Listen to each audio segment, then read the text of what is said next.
Paul, apôtre non de la part des hommes, ni par un homme, mais par Jésus-Christ et Dieu le Père, qui l'a ressuscité des morts,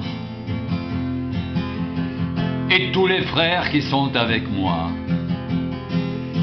aux églises de la Galatie. Que la grâce et la paix vous soient données de la part de Dieu le Père et de notre Seigneur Jésus-Christ qui s'est donné lui-même pour nos péchés, afin de nous arracher du présent siècle mauvais, selon la volonté de notre Dieu et Père, à qui soit la gloire au siècle des siècles. Amen. Que la grâce et la paix vous soient données de la part de Dieu le Père et de notre Seigneur Jésus-Christ qui s'est donné lui-même pour nos péchés, afin de nous arracher du présent siècle mauvais, selon la volonté de notre Dieu et Père, à qui soit la gloire au siècle des siècles. Amen. Je m'étonne que vous vous détourniez si promptement de celui qui vous a appelé par la grâce de Christ pour passer à un autre évangile. Non pas qu'il y ait un autre évangile, mais il y a des gens qui vous troublent et qui veulent renverser l'évangile de Christ. Mais quand nous-mêmes, quand un ange du ciel annoncerait un autre évangile que celui que nous vous avons prêché, qu'il soit anathème.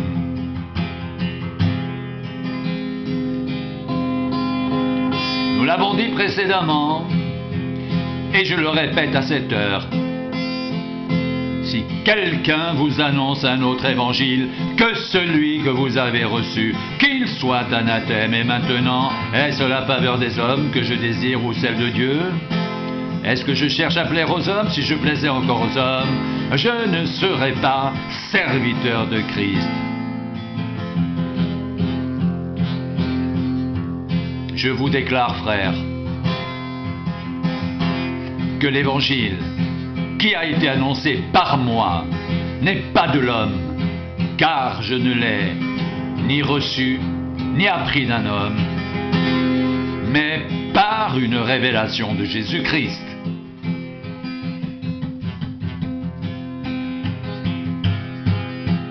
Je vous rappelle, frères, l'évangile que je vous ai annoncé, que vous avez reçu, dans lequel vous avez persévéré et par lequel vous êtes sauvés, si vous le retenez tel que je vous l'ai annoncé, autrement vous auriez cru en vain.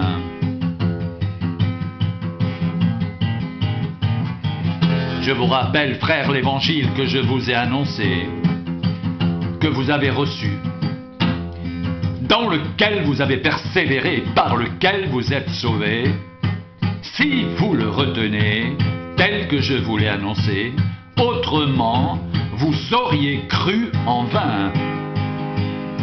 Je vous ai enseigné avant tout, comme je l'avais aussi reçu, que Christ est mort pour nos péchés, selon les Écritures,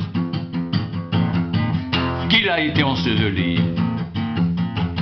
et qu'il est ressuscité le troisième jour selon les Écritures et qu'il est apparu à Céphas puis aux 12. Ensuite, il est apparu à plus de 500 frères à la fois, dont la plupart sont encore vivants et dont quelques-uns sont morts.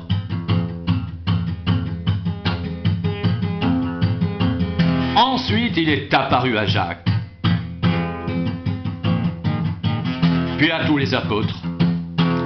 Après eux tous, il m'est apparu à moi, comme à l'avorton, car je suis le moindre des apôtres. Je ne suis pas digne d'être appelé apôtre, parce que j'ai persécuté l'Église de Dieu.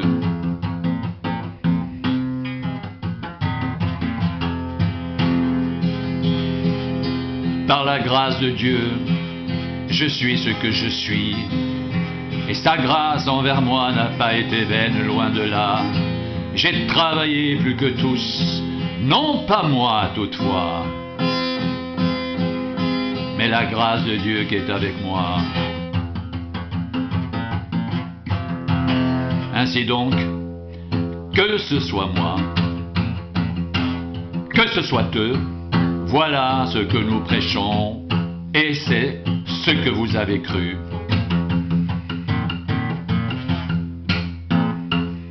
Oh, si vous pouviez supporter de ma part un peu de folie.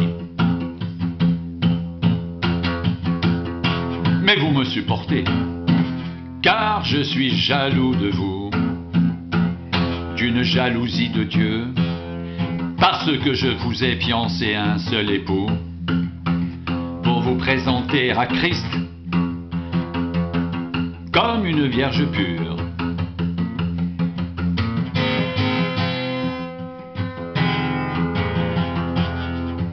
Toutefois,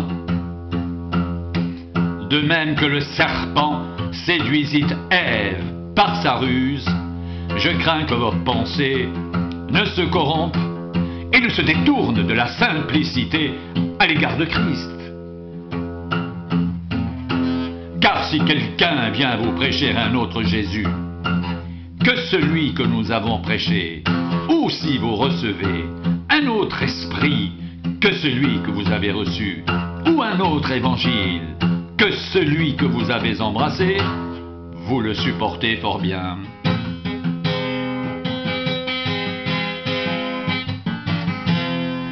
Or, j'estime que je n'ai été inférieur en rien à ces apôtres par excellence. Si je suis un ignorant sous le rapport du langage, je ne le suis point sous celui de la connaissance. Et nous l'avons montré parmi vous, à tous égards et en toutes choses. Ces hommes-là sont de faux prophètes, des ouvriers trompeurs déguisés en apôtres de Christ. Et cela n'est pas étonnant, puisque Satan lui-même se déguise en ange de lumière. Il n'est donc pas étrange que ces ministres aussi se déguisent en ministres de justice.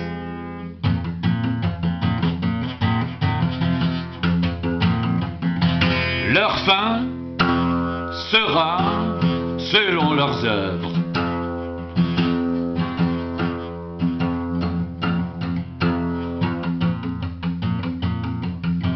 C'est pourquoi, ayant ce mystère selon la miséricorde,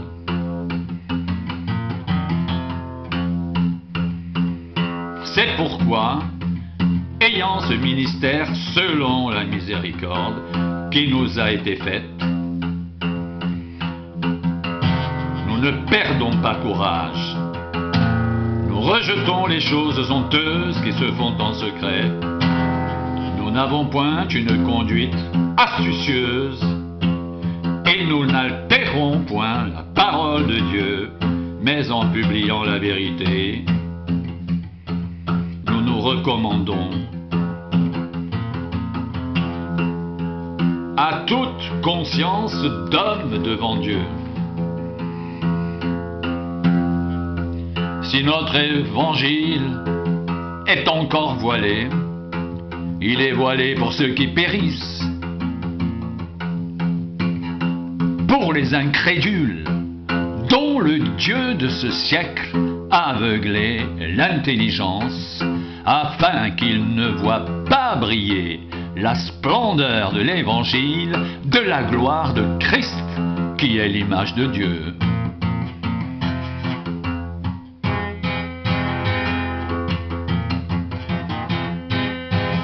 Nous ne nous prêchons pas nous-mêmes, c'est Jésus-Christ le Seigneur que nous prêchons.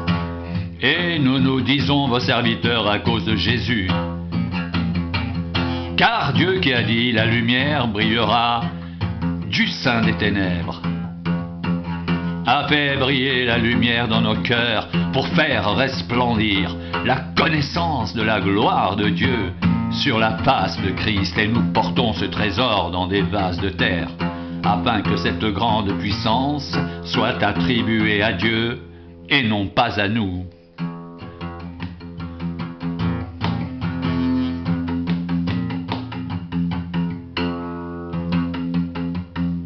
Je t'en conjure, devant Dieu et devant Jésus-Christ, qui doit juger les vivants et les morts, et au nom de son apparition et de son royaume. Prêche la parole, insiste en toute occasion, favorable ou non, reprend, censure, exhorte avec toute douceur et en instruisant. Car il viendra un temps où les hommes ne supporteront pas la saine doctrine, mais ayant la démangeaison d'entendre des choses agréables, ils se donneront une foule de docteurs selon leurs propres désirs, détourneront l'oreille de la vérité et se tourneront vers les fables. Mais toi, sois sobre en toutes choses. Supporte les souffrances, fais l'œuvre d'un évangéliste, remplis bien ton ministère, car pour moi, je sers déjà de libation, et le moment de mon départ approche. J'ai combattu le bon combat, j'ai achevé la course, j'ai gardé la foi, désormais, la couronne de justice m'est réservée.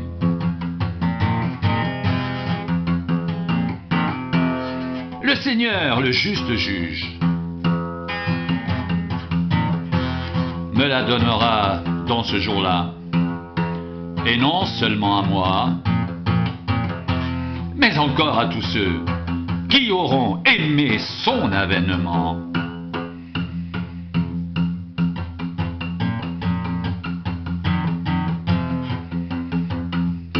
Béni soit Dieu, le Père de notre Seigneur Jésus-Christ, qui nous a bénis de toutes sortes de bénédictions spirituelles dans les lieux célestes en Christ.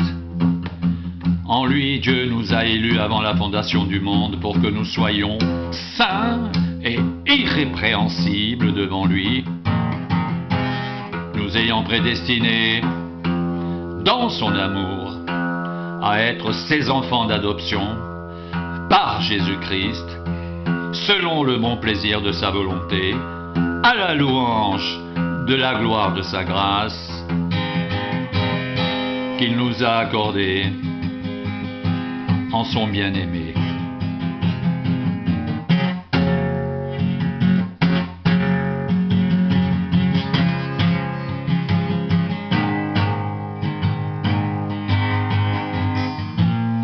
En lui, nous avons la rédemption par son sang, la rémission des péchés, selon la richesse de sa grâce que Dieu a répandue abondamment sur nous, par toute espèce de sagesse et d'intelligence, nous faisant connaître le mystère de sa volonté selon le bienveillant dessein qu'il avait formé en lui-même, pour le mettre à exécution lorsque les temps seraient accomplis de réunir toutes choses en Christ, celles qui sont dans les cieux et celles qui sont sur la terre.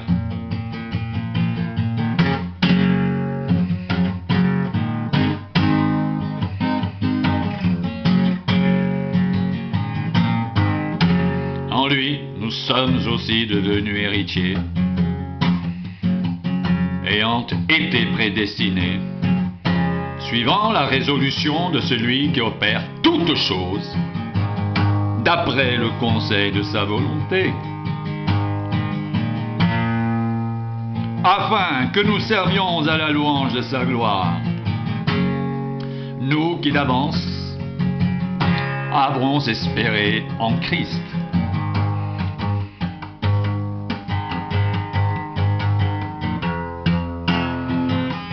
En lui, nous sommes aussi devenus héritiers, ayant été prédestinés suivant la résolution de celui qui opère toutes choses, d'après le conseil de sa volonté, afin que nous servions à la louange de sa gloire, nous qui d'avance avons espéré en Christ.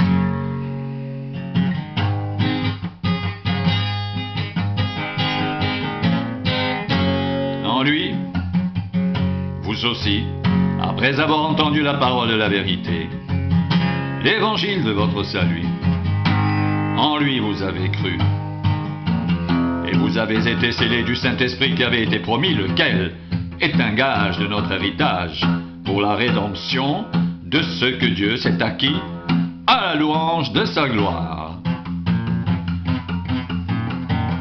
En lui, nous avons la rédemption par son sang, la rémission des péchés selon la richesse de sa grâce, que Dieu a répandue abondamment sur nous, par toute espèce de sagesse et d'intelligence, nous faisant connaître le mystère de sa volonté selon le bienveillant dessein qu'il avait formé en lui-même pour le mettre à exécution lorsque les temps seraient accomplis, de réunir toutes choses en Christ, celles qui sont dans les cieux et celles qui sont sur la terre. En lui, nous sommes aussi devenus héritiers, ayant été prédestinés, suivant la résolution de celui qui opère toutes choses, d'après le conseil de sa volonté, afin que nous servions à la louange de sa gloire, nous qui d'avance avons espéré en Christ. En lui, vous aussi, après avoir entendu la parole de la vérité, l'évangile de votre salut, en lui vous avez cru, et vous avez été scellés du Saint-Esprit qui avait été promis, lequel est un gage de notre héritage pour la rédemption de ceux que Dieu s'est acquis à la louange de sa gloire.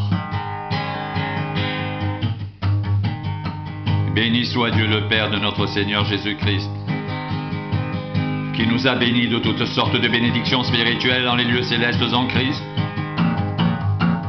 En lui, Dieu nous a élus avant la fondation du monde pour que nous soyons saints et irrépréhensibles devant lui, nous ayant prédestinés dans son amour à être ses enfants d'adoption par Jésus-Christ selon le bon plaisir de sa volonté, à la louange de la gloire de sa grâce qu'il nous a accordée en son bien-aimé.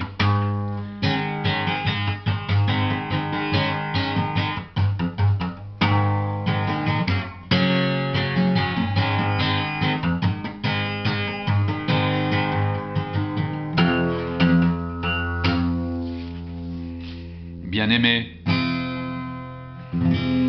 comme je désirais vivement vous écrire au sujet de notre salut commun, je me suis senti obligé de le faire afin de vous exhorter à combattre pour la foi qui a été transmise aux saints une fois pour toutes. Car il s'est glissé parmi vous certains hommes dont la condamnation est écrite depuis longtemps, des impies qui changent la grâce de notre Dieu en dissolution et qui renient notre seul Maître et Seigneur, Jésus-Christ.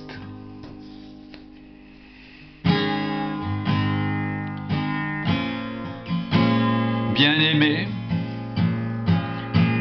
comme je désirais vivement vous écrire au sujet de notre salut commun, je me suis senti obligé de le faire afin de vous exhorter à combattre pour la foi qui a été transmise aux saints une fois pour toutes.